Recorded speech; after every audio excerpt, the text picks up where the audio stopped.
শুভ দুপুর বন্ধুরা। আজকে রান্না হচ্ছে বোয়াল মাছের মাথা দিয়ে ঘন্ট, বেগুন আলু দিয়ে ফোড়ন দিয়ে দিলাম। এখানে যে মাছের মাথাটা ভাজা চলছে ঢেকে ঢেকে, নইলে যা ফোটে। ফোড়ন রেডি, দিচ্ছি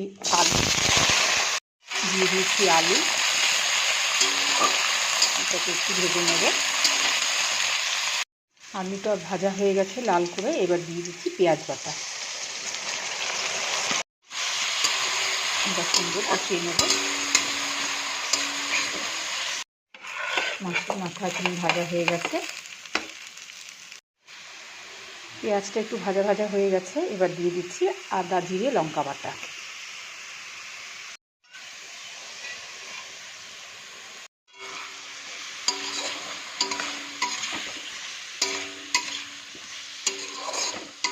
এখন দিয়ে দেবো হলুদ লবণ,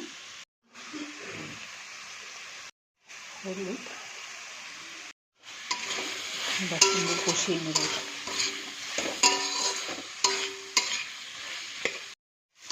সব মশলা কষানো হয়ে গিয়েছে, পুরোপুরি কষানো হয়নি, আরও হবে। তো আমি এখন দিয়ে দেবো বেগুন না এখানে ভেজে রাখলে আলাদা করে ভালো হয়, কিন্তু বেগুন আলাদা করে ভেজে রাখলে অনেকটা তেল লাগবে। আমি একটু অতটা তেল ব্যবহার করব না বলে আমি বেগুন এমনিই দিয়ে দিচ্ছি। আপনারা যারা করবেন আলাদা করে একটু বেগুনটা ভেজে নেবেন, খুব ভালো হয় খেতে। এবার ভালো করে সব শুদ্ধ কষাবো। সুন্দর কষানো হয়ে গেছে, এবার আমি দিয়ে দেবো একটু জল। মাখাই হবে, তবে একটু সেদ্ধ হবে, তো সেই জন্য একটু জল তো দিতেই হবে।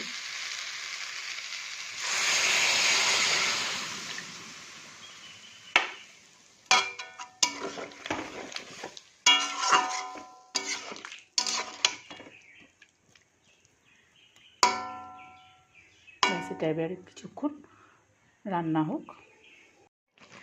ঝোলটা ফুটে গেছে, এবার দিয়ে দিচ্ছি মাছের মাথা, ভেজে রেখেছি যে মাথাগুলো। এটা কিন্তু খালি বেগুন দিয়েও করা যায়, আলু কখনো কখনো করি, আলু দিই না। আজকে আবার একটু আলু দিয়েছি। খালি বেগুন দিয়েও খুব ভালো লাগে।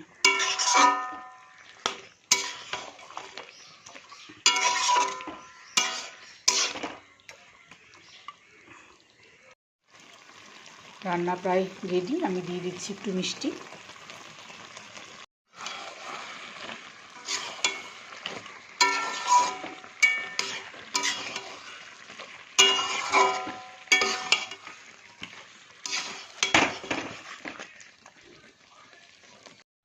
এবার দিয়ে দেবো গরম মশলা।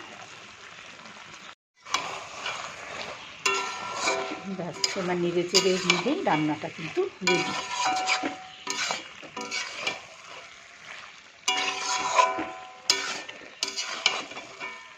এই রান্নাটা আমার মায়ের কাছে শেখা। আমি তো আজকেও মাকে ফোন করেছিলাম রান্না করার আগে, যে মা কী করে করবো গো বলে দাও তো।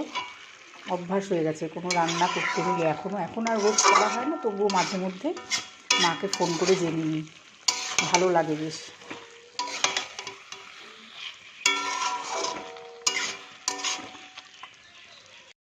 দেখো একদম রেডি, এবার নামিয়ে নেব।